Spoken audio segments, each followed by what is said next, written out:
তো hello guys, আমরা আসছি একটা নতুন ব্লগ বানাতে। তো এই ব্লগটির নাম হচ্ছে সিওবি গুরু। তো আমরা এখন নোকালে ঘুরতে বেরোয়েছি।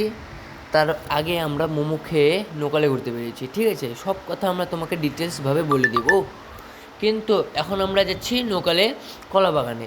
তো কলা বাগানে যাচ্ছি, তো চার সাইডে দোকানগুলা মানে দেখছি, কটা বন্ধু আছে। এখন আমরা 3 বন্ধু ঘুরতে বের হয়েছি গাড়িতে করে। তো গাড়িটা হচ্ছে আমার বন্ধুর, আশিক নাম।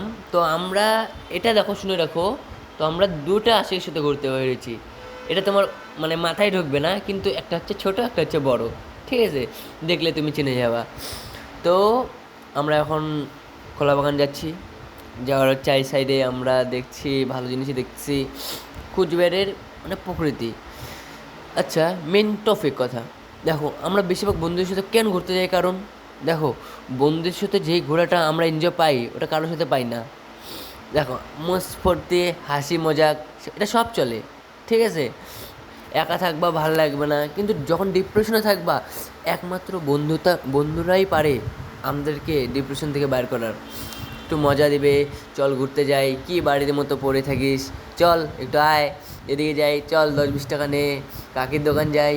এইভাবেই আমাদের জীবনটা কাটে। কারণ দেখো, বন্ধুর লাইফটাই এই 18 বছরে, যখন 18 বছর পার হয়ে যাবে, বাড়ির একটা টেনশন এসে পড়বে, জিম্মেদারি যাকে বলে। ওই জিম্মেদারিটা যখন কাঁধে পড়বে না, তখন একটা কথা মনে পড়বে, এই ছোটোবেলায় ঠিক ছিল।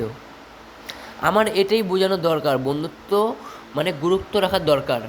বন্ধুরা, তোমাদেরকে এটাই বোঝানোর চেষ্টা করতেছিলাম। তো আমাদের ব্লগ এখানেই শেষ। যা বোঝা তোমাদেরকে বুঝিয়ে দিচ্ছি। তোমার ভালো হলে, ভালো লাগলে লাইক কমেন্ট শেয়ার করে দিও, আর সাবস্ক্রাইব বাটনটা অন করে দিও। আর প্লিজ আমাদেরকে ছোট্ট করে একটু সাপোর্ট দিও। Thank you so much, by.